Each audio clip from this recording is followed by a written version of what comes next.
हाँ बताइए। सर जैसे मैंने अभी रिसेंटली एकलव्य 4 बैच ज्वाइन किया था, हम्म। तो मैंने लाइक इंट्रो लेक्चर देखा था, फिर उसके बाद जब मैंने नेक्स्ट लेक्चर शुरू किया तो उसमें लाइक सीधा प्रोबेबिलिटी से शुरू था।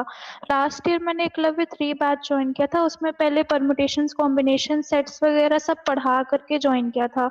तो फिर मैंने एकलव्य 1 2 3 4 सारे बैचेस का लाइक थोड़ा थोड़ा ओवरव्यू लिया।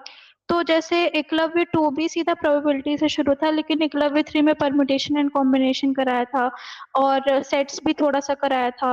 एकलव्य 1 में परम्यूटेशन एंड कॉम्बिनेशंस हम्म। शुरू किया था, सेट से नहीं शुरू किया था। ऐसे मैथ्स वाले सेक्शन में मैंने देखा कि एकलव्य 4 में इंटीग्रल कैलकुलस चल रहा है अभी, और कैलकुलस वगैरह का लेक्चर नहीं पढ़ा है।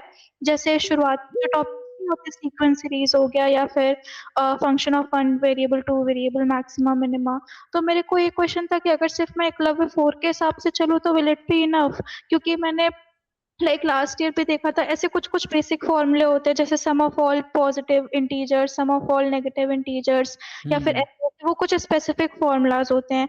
वो बेसिक सीधा स्किप करके प्रोबेबिलिटी से शुरू कर दिया, तो उसके लिए मेरे को पहले का कुछ देखना पड़ेगा या फिर मैं सीधा एकलव्य 4 पे रिलाय रहूं तो चल जाएगा?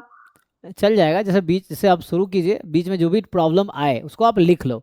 जैसे अभी आप पूछ रहे हो तो ऐसे ही आप डेली ज्वाइन करके मुझसे पूछ सकते हो। नहीं तो डाउट फैकल्टीज़ भी हैं, around more than 25 doubt faculties हैं। सो आप उनसे भी पूछ सकते हो, मैं एक बार शेयर कर देता हूँ डिटेल दोबारा उनका। सो लाइक मुझसे भी पूछ सकते हो, डेली मैं डाउट क्लास ले रहा हूँ, उससे पूछ सकते हो। डाउट फैकल्टीज़ हैं, उनसे भी आप पूछ सकते हो। मतलब जब भी जिस दिन जो भी डाउट आए, आप पूरे दिन में जो डाउट आ रहा है एक पेज पे आप लिख लो, शाम को 1 बाय 1 पूछ लो। तो आप अभी प्रॉबिलिटी से स्टार्ट करो, सिलेबस से कोई प्रॉब्लम नहीं, क्योंकि 6 मंथ आपके पास ऑलमोस्ट है। तो आपको कोशिश करना विद इन 3 मंथ पूरा सिलेबस ठीक से कर लो। देन 3 मंथ सिर्फ प्रॉब्लम प्रैक्टिस करो, चाहे उसमें डीपीपी करो, प्रीवियस ईयर क्वेश्चन करो, या मॉक टेस्ट करो, या इन सबको करो, है ना। लेकिन उसको रिवाइज भी करना है। सो लाइक आप इस तरह से कोशिश करो, मतलब अभी आप सीधा स्टार्ट करो, एक लव्या 4 से कोई प्रॉब्लम नहीं है।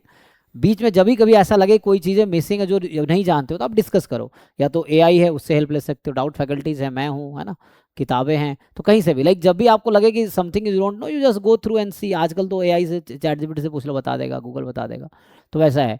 बट फिर भी कई बार चीज़ें गलत भी होती हैं, तो आप मुझसे डिस्कस कर सकते हो क्लास में, ठीक है ना। यू कैन स्टार्ट, कोई दिक्कत नहीं होगी, सिंस आपने लास्ट ईयर प्रिपेयर किया, तो आपको वैसे आपको दिक्कत तो नहीं होगी। ये है। नहीं सर, लास्ट ईयर उतना अच्छे से प्रिपरेशन नहीं हो पाया था। तो जितना हम्म। मैंने देखा, जैसे और भी लगा, जैसे शुरुआत के जो 3 बैचेस है उसमें 3 सेक्शंस अलग से बटे, रैंडम वेरिएबल, स्टैंडर्ड डिस्ट्रीब्यूशन, उसको यूनिवेरिएट डिस्ट्रीब्यूशन भी आपने नाम दिया है किसी किसी बैच में, और एक मल्टीवेरिएट या जॉइंट डिस्ट्रीब्यूशन है। लेकिन इस बैच में मैंने देखा कि रैंडम वेरिएबल के बाद सीधा डिस्ट्रीब्यूशन करके एक फोल्डर है और नया टॉपिक शुरू हो गया, मतलब वो लिमिट थ्योरम। तो ऐसा तो नहीं ना कि कुछ कम पड़ेगा? नहीं नहीं, वैसा कुछ नहीं, कंटेंट सारे कवर हुए हैं। एक्चुअली जो टीम, जो एक्चुअली जो फोल्डर बना रहे हैं जो लोग, वो हमारे बैकग्राउंड के नहीं, तो उनको नहीं पता कि एक्चुअली है। कई बार मैं भी भूल जाता हूँ बताना कि आज ये स्टार्ट हुआ है, तो नया फोल्डर बनाना है, इसीलिए कंटेंट आपको सारे हर बैच में मिलेंगे, ठीक है। तो वैसे कोई दिक्कत, अगर सारे कंटेंट आप फॉलो करोगे, लेक्चर का लेवलिंग किया हुआ है, तो नंबरिंग रहता है 1 2 3 4 5 6। तो मैं खुद ही लेवल करता हूँ, मतलब नोट्स में। तो वही जाके वही वो वहाँ पे अपलोड करता है, ऐप पे और यूट्यूब पे भी। तो वैसा है, तो कहीं कोई दिक्कत नहीं, लेवलिंग आप अगर कंटिन्यू करोगे लेक्चर नंबर, तो कुछ भी छूटेगा नहीं। ये है।